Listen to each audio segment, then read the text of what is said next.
Welcome students, आप लोगों का स्वागत है मेरे यूट्यूब चैनल में। जैसा कि आप लोगों को मालूम है कि मैं आप लोगों को ट्रिग्नोमेट्री पढ़ा हूँ। ट्रिग्नोमेट्री में जितनी वीडियो बनाई हैं, जितने मैंने क्वेश्चंस कराए हैं, सबका लिंक मैंने डिस्क्रिप्शन में देख रखा है। आप लोग वहाँ डिस्क्रिप्शन में जाके लिंक देख सकते हैं कि इससे पहले मैंने कितनी वीडियो पढ़ाई। आज हम आगे क्वेश्चन सॉल्व करेंगे, जैसे क्वेश्चन नंबर है 10। क्वेश्चन नंबर 10 क्या बेटा, सबसे पहले देखो सबसे क्या दिया गया है, in triangle PQR right angle at Q, right angle at Q, यानी राइट एंगल क्या होना चाहिए, Q होना चाहिए। और PR प्लस QR की वैल्यू कितनी दी गई, 25 दी गई, 25 सेंटीमीटर। और PQ वैल्यू कितनी दी गई है, 5 सेंटीमीटर।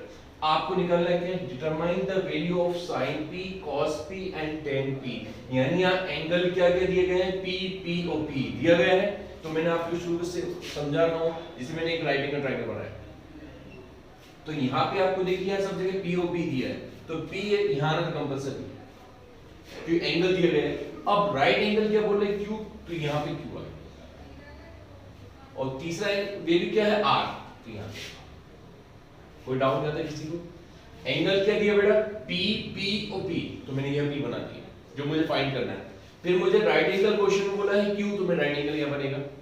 और फिर तीसरी वैल्यू दी गई है R। अब आपको दिया गया है PR plus QR 25 centimetre, then PQ की वैल्यू कितनी दी गई है, P और Q की वैल्यू कितनी दी गई, 5 सेंटीमीटर। ठीक है, ना आपके पास इसकी वैल्यू है ना आपके पास इसकी वैल्यू। तो हम सॉल्यूशन कैसे करेंगे, सबसे पहले हम लिखेंगे बेटा सॉल्यूशन। इसमें हम लिखेंगे गिवन, जो आपको गिवन दिया गया है। क्या दिया गया है गिवन में बेटा, सबसे पहले आपको दिया गया है PQ की वैल्यू कितनी दी गई है, 5 सेंटीमीटर। PQ कितना दिया है, 5 सेंटीमीटर। और फिर PR प्लस QR कितना दिया गया है, 25 सेंटीमीटर। इसे क्वेश्चन में फर्स्ट मान लें। PQ कितने दिया गया है, 5 सेंटीमीटर। PR प्लस QR कितना दिया गया है, 25 सेंटीमीटर। ठीक है, अब हम यहाँ करेंगे in right angle triangle PQR by Pythagoras theorem. Right angle triangle क्या होती है, h square is equal to p square plus b square. Clear है यहाँ तक, h square is equal to p square plus b square. अब यहाँ h क्या है, PR is equal to perpendicular क्या है, QR, और बेस क्या है बेटा, PQ।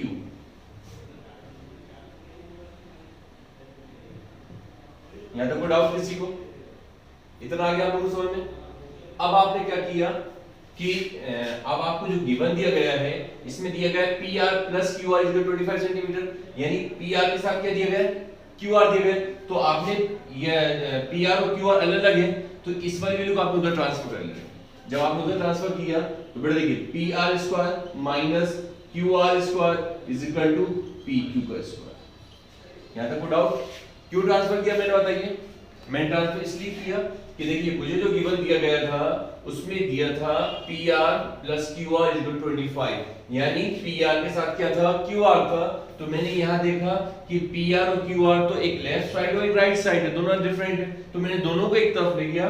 तो प्लस का QR उधर जाके किसको जाएगा, माइनस को जाएगा। अब ये देखिए ये बन गया a स्क्वायर, ये बन गया b स्क्वायर। तो यहाँ formula a square minus b का फॉर्मूला क्या होता है, a minus b a plus b। अब देखिए इसको कैसे शो करेंगे, PR minus QR, PR plus QR।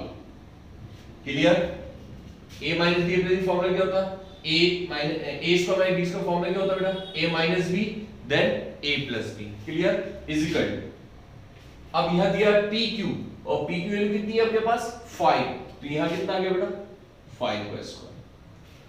Clear यहां तक।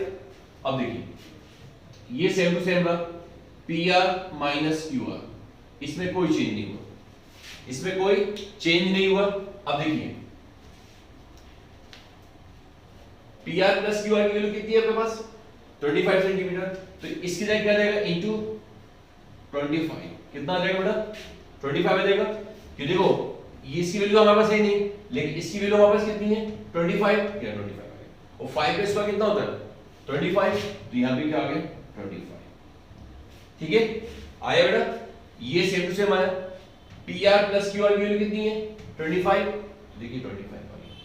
अब ये दोनों आपस में इंटू में, इंटू वाली चीज क्या आती है, डिवाइड में, तो क्या आ जाएगा बेटा, P R minus Q R is equal to 25 upon 25। इतना क्लियर। अब 25 से 25 कैंसिल, तो बेटा बचा क्या, P R minus Q R is equal to 1। इसे इक्वेशन नंबर क्या मान लो, सेकंड।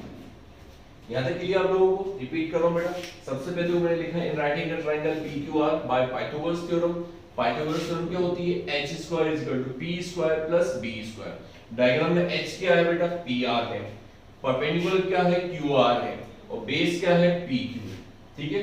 अब मैंने क्या किया, मुझे गिवन जो दिया था उसमें मैंने देखा कि मुझे PR और QR साथ में था, PR QR क्या था, साथ में था।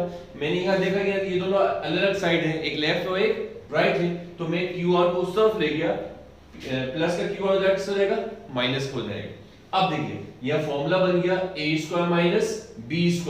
क्या फॉर्मूला होता है, a - b then a + b, और PQ की वैल्यू आपको कितनी दी गई है, 5 दी गई है, लेकिन यहाँ पे स्क्वायर लगा है इसलिए मैंने यहाँ पे क्या लगा दी, स्क्वायर लगा दी।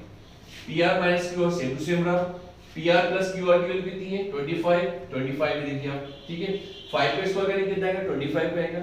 ये इनटू में कहां जाएगा, डिवाइड में आ जाएगा, तो ये 25 कैंसिल, ये कितना बचा, इसका 1 बचा। क्लियर। अब यहाँ आपको या तो एडिंग करना है या आप सबट्रैक्ट करना है, ये आपकी मर्जी, दोनों में से कोई से भी कर सकते हो, एडिंग भी कर सकते हो देन सबट्रैक्ट भी कर सकते हो। तो सबसे पहले आपने क्या लिखा, एडिंग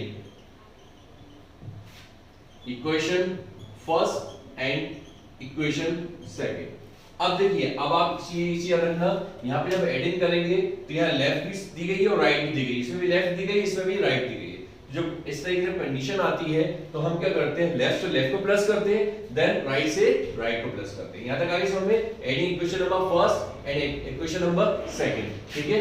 अब देखिए आगे का,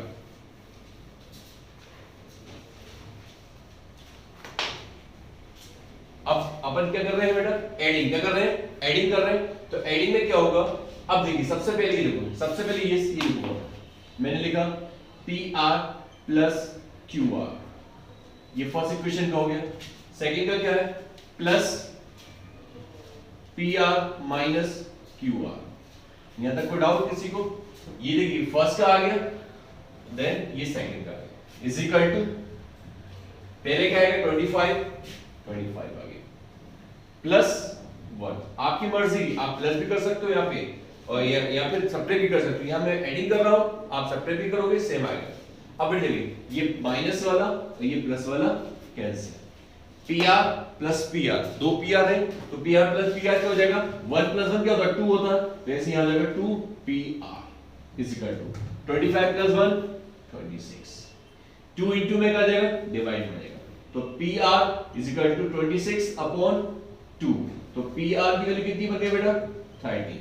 PR की वैल्यू कितनी आ गई, 13 आ गई। या तो कोई डाउट, अब PR की वैल्यू अगर 13 आ गई, अब आगे देखिए, आपके फर्स्ट इक्वेशन दी गई है, देन सेकंड इक्वेशन दी गई, तो मैंने ये माइनस में ये प्लस में, तो मैं सोचा कि मैं इसमें शो करूं, तो मैंने क्या किया, यहां लिख दिया put the value of PR in equation number first. PR की वैल्यू किस इक्वेशन पुट कर रहा हूं मैं, फर्स्ट में, तो देखिए बेटा फर्स्ट इक्वेशन पहले शो करो, क्या दी गई है, PR + QR is equal to 25 centimetre. यही है PR + QR is equal to 25। अब PR की वैल्यू कितनी दी गई है, 30 plus QR is equal to 25 centimetre. Clear यहां तक। यहां पे आपको किसकी वैल्यू निकालनी है, QR की। किसकी निकालनी है बेटा, QR की।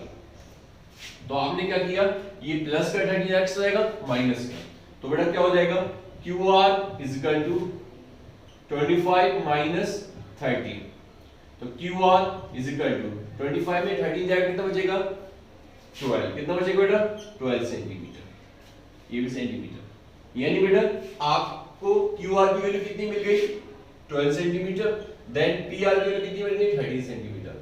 ये राइट ट्रायंगल वैल्यू आ गई, यानी बेस की भी आ गई, परपेंडिकुलर की भी आ गई, और देन मतलब बेस की आ गई, परपेंडिकुलर की आ गई, देन हाइपोटेन्यूज की आ गई, तीनों वैल्यू आ गई।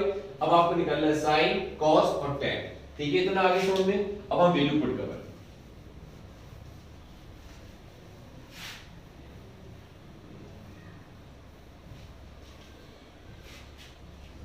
अब देखिए फर्स्ट वैल्यू क्या दी है, देखो साइन पी, एंगल से कोई फर्क नहीं पड़ता, फॉर्मूला वही रहता है। साइन, साइन क्या होता है बेटा, perpendicular upon hypotenuse. Perpendicular value क्या है, पहले क्या है Q R upon P R, यानी 12 अपॉन 30 आ गया। अब दूसरा क्या दिया है, कॉस। कॉस क्या होता है, बेस अपॉन हाइपोटेन्यूज। अब बेस कितना है पी क्यू और हाइपोटेन्यूज कितना है पी आर, यही है। इसकी वैल्यू कितनी है 5, इसकी वैल्यू कितनी है 30, ठीक है। अब आपको निकालना है tan p। tan क्या होता है, परपेंडिकुलर अपॉन बेस। परपेंडिकुलर कितना है बेटा क्यू आर और बेस कितना है पी क्यू, यानी 12 अपॉन 5। इतना आ गया आप लोगों को समझ में, यहां तक कोई डाउट क्वेश्चन में आगे था समझ में, ठीक है। देखिए नेक्स्ट क्वेश्चन क्या दिया है बेटा, इन राइट एंगल एबीसी, एक राइट एंगल है, क्या नाम से है उसका ABC, right angle at B. यहां पर राइट एंगल क्या दे दिया, बी दे दिया। If tan A is equal to 1, tan A is equal to 1, और आपको वेरीफाई करना है कि 2 sin A cos A is equal to 1 है, ठीक है ना। तो सबसे पहले सॉल्यूशन में आपने लिखा tan A is equal to 1। tan क्या होता है बेटा, परपेंडिकुलर अपॉन बेस। तो हमने एक ट्रायंगल बनाया पहले, right angle at B, right angle क्या आ गया, यहां आ गया, ठीक है। एंगल क्या दिया गया है ए, तो ए कहां आएगा, यहां पे आएगा, ठीक है। अब यहां पे क्या आएगा, तीसरा सी आएगा, समझ में आया डायग्राम। यहां पे राइट एंगल बी बोला है तो राइट एंगल यहां आएगा। tan ए यानी एंगल कितना दिया गया, ए दिया गया तो ए आएगा। अगर बाय चांस यहां पे सी बोलते थे, क्या बोलते थे, तो सी यहां था और एक ऊपर हो जाता। अब इसके अपोन में कुछ नहीं है तो हमने क्या मान लिया 1, अपोन में कुछ नहीं होता क्या मान लेते हैं 1 मान लेते हैं, यानी परपेंडिकुलर वैल्यू भी 1 और बेस की वैल्यू भी की 1। आपको निकालना क्या है, हाइपोटेन्यूज निकालना। तो आपने लिखा सबसे पहले in right angle triangle A B C by Pythagoras theorem. अब पाइथागोरस थ्योरम वही बेटा, h square is equal to p square plus b square, ठीक। अब h क्या है यहां पे, पहले ac, परपेंडिकुलर कितना है BC, बेस कितना है AB। अब AC की वैल्यू कितनी है, नहीं है वहां पर, AC पे AC रहा, कोई चेंज नहीं रहा, is equal to BC value कितनी है बेटा 1, तो 1 का स्क्वायर। AB की वैल्यू कितनी है 1, 1 का स्क्वायर। AC स्क्वायर का AC स्क्वायर रहेगा, 1 का स्क्वायर 1, 1 का स्क्वायर 1, 1 प्लस 1 कितना हो जाएगा 2 हो जाएगा। स्क्वायर टाइम क्या लगेगा अंडर रूट, AC की वैल्यू कितनी आ गई अंडर रूट 2 सॉल्व तो होता नहीं है आपका, तो यानी AC वैल्यू कितनी आ गई अंडर रूट 2। क्लियर बेटा, repeat, tan A is equal to 1, upon में कुछ नहीं तो हमने क्या मान लिया 1 मान लिया, यानी परपेंडिकुलर वैल्यू भी 1 हो गई, देन बेस की वैल्यू भी कितनी हो गई 1 हो गई। फिर आपने लिखा in right angle triangle ABC by Pythagoras theorem h square is equal to p square plus b square.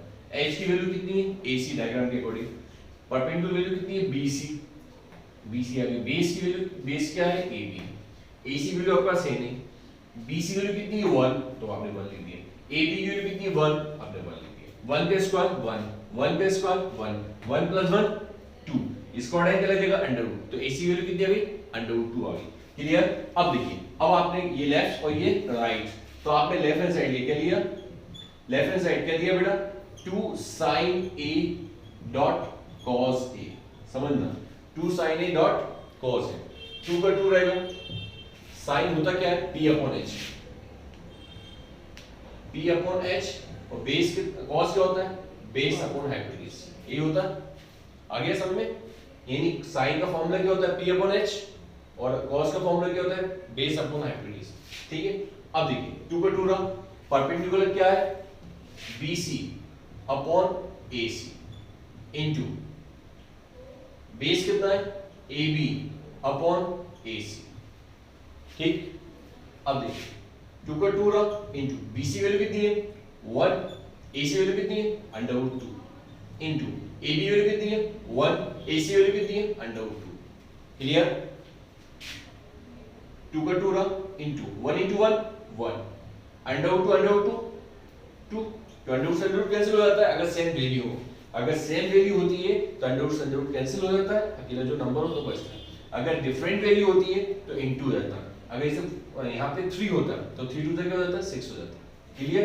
अब 2 से 2 कैंसिल तो बचे कितना 1। आगे सब में आपको लाना था 1, आप ले आए 1, आखिर निकालेंगे hence LHS = RHS proved. Clear? Next topic क्या दिया है टॉपिक में trigonometric ratio of some specific angles. ठीक है, ये मैं आपको समझा चुका हूं, अब मैं फिर से रिपीट करूं। बेटा देखिए यह दिया है एंगल ए में कुछ भी हो सकता है 0 30 degree, then 45 degree, then 60 degree, then 90 degree. मैं आपको फिर से टेबल समझा रहा हूं। तो पहले दिया sin cos tan cot cosec cosec, इतनी बड़ी टेबल है, सब में 1 2 3 4 5 और कितनी वैल्यू हर उसमें 5 5 वैल्यू है और कितनी दी गई है 6 दी गई है। तो 6 वाले 30 वैल्यूज कहां तक हम याद करेंगे।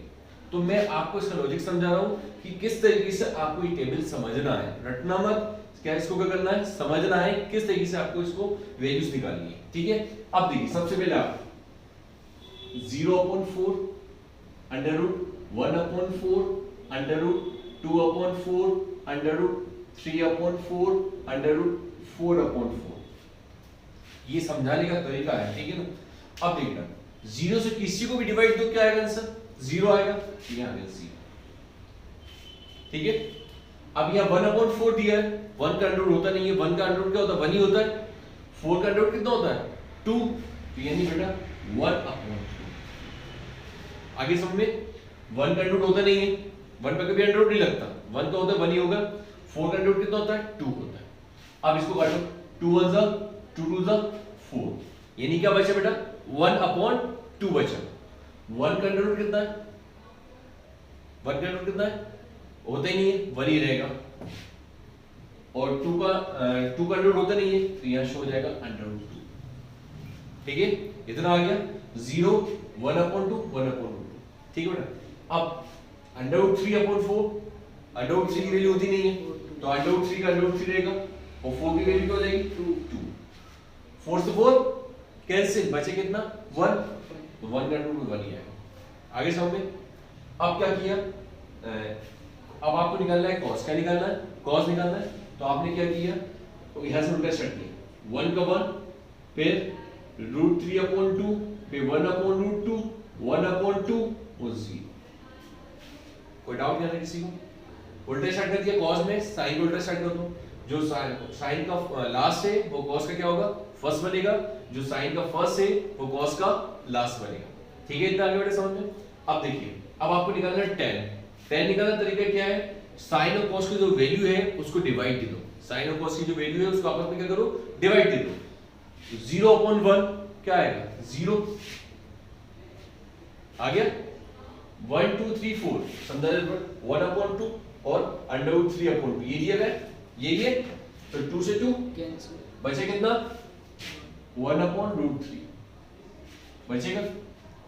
अब इससे इसी को डिवाइड होगा, दोनों सेम है तो ऊपर वाले से नीचे वाला कैंसिल, तो बचे कितना 1। ठीक है, यहां पे अपॉन में 2 यहां पे अपॉन में 2, 2 से 2 कैंसिल, बचे कितना बेटा 3। ठीक है, 1/0 अब ये तो सॉल्व ही नहीं हो पाएगा, 0/1 करते तो 0 आ सकता है, लेकिन 1/0 करेंगे तो क्या होगा सॉल्व नहीं होगा, तो यहां पर इंफिनिटी यानी नॉट डिफाइंड। यानी क्या होगा बेटा, यानी 1 को कभी भी 0 से अगर हम करेंगे 1/0 उसका आंसर क्या आएगा नॉट डिफाइंड, या फिर उसको हम बोलेंगे इंफिनिटी। आगे tan समझ में, अब tan निकले, अब हम निकालेंगे cot, जिस तरीके से हमने sin से cos निकाला था इस तरीके से हम tan से क्या निकालेंगे cot निकालेंगे। जो tan का लास्ट का है वो cot का क्या बनेगा फर्स्ट। आ गया, √3 का √3 1 का 1 1/√3 का 1/√3 0 का 0। ठीक है बेटा, इतना आगे समझ आप लोगों को। जो sin का लास्ट होता है वो cos का फर्स्ट बनता है, जो tan का लास्ट होता है वो cot का फर्स्ट बनता है। अब हम आएंगे cosec। cosec किसका उल्टा होता है, हमने ट्रीटमेंट फॉर्मूला पढ़े थे, sin का किसका होता है sin का। sin, अब sin को उल्टा कर दोगे तो क्या बन जाएगा cosec बन जाएगा। अब इस बेटे यहां दिया गया आपको 0, क्या दिया है जीरो दिया गया है, जब आप उसको उल्टा करोगे, जैसे अगर आपको जीरो दिया गया है, जब आप उसको उल्टा करोगे तो क्या बनेगा, 1/0 बनेगा। क्या बनेगा, 1/0 बनेगा। इसको नीचे लाएंगे आप, न्यूमरेटर में कलाओ, डिनोमिनेटर में लाओगे तो ऊपर क्या शो करना पड़ेगा, 1 शो करना पड़ेगा। 1/0 सॉल्व ही नहीं होगा तो ये आ जाएगा इनफिनिटी, नॉट डिफाइंड। ठीक है, अब इसके बाद 1/2 है तो क्या बन जाएगा, 2/1। 1/1 में शो नहीं होता तो अकेले क्या बचेगा बेटा, 2 बचेगा। आगे बात समझ में, 1/2 है तो अकेले क्या बचेगा, 2 बचेगा। 1/√2 है तो क्या बचेगा, सिर्फ √2, अपन 1 शो नहीं होगा। √3/2 तो क्या बनेगा, क्या आ जाएगा बेटा, 2/√3। आगे समझ में, 1 तो 1 का 1 ही रहेगा, कोई चेंज नहीं आएगा। ठीक है, इतना आ गया आपको समझ। अब जैसे साइन का लास्ट था तो कॉस का फर्स्ट बनाता है, ऐसे कोसेक का जो लास्ट होगा वो सेक का क्या बनेगा, फर्स्ट बनेगा। तो बेटा देखिए 1 का 1, 2/√3 आ गया, √2 का √2 रहेगा, 2 का 2 रहेगा और नॉट डिफाइंड का नॉट डिफाइंड आ गया। एक बार और देखो बेटा, जो साइन का लास्ट होता है वो कॉस का फर्स्ट बनता है, जो tan का लास्ट होता है वो कॉट का फर्स्ट बनता है, जो कोसेक का लास्ट होता है वो सेक का फर्स्ट बनता है। अब देखिए हमने टेबल याद नहीं करी, मैंने आपको टेबल समझाने का तरीका बताया कि किस तरीके से हमको टेबल समझना है। अगर हम रटेंगे तो कहां तक वीडियो आता है, आई बात समझ में। तो इस तरीके से आपको ये टेबल बनानी है, ये टेबल समझनी है, रटना मत बेटा, इसको समझना, जिस तरीके से मैंने समझाया है उसको क्या नाम है, सही तरीके से समझना कि किस तरीके से मैंने आपको ये समझाया है। ठीक है बेटा, आगे आपको समझने। अब हम नेक्स्ट वीडियो में मिलेंगे, इसके क्वेश्चंस करेंगे। ठीक है।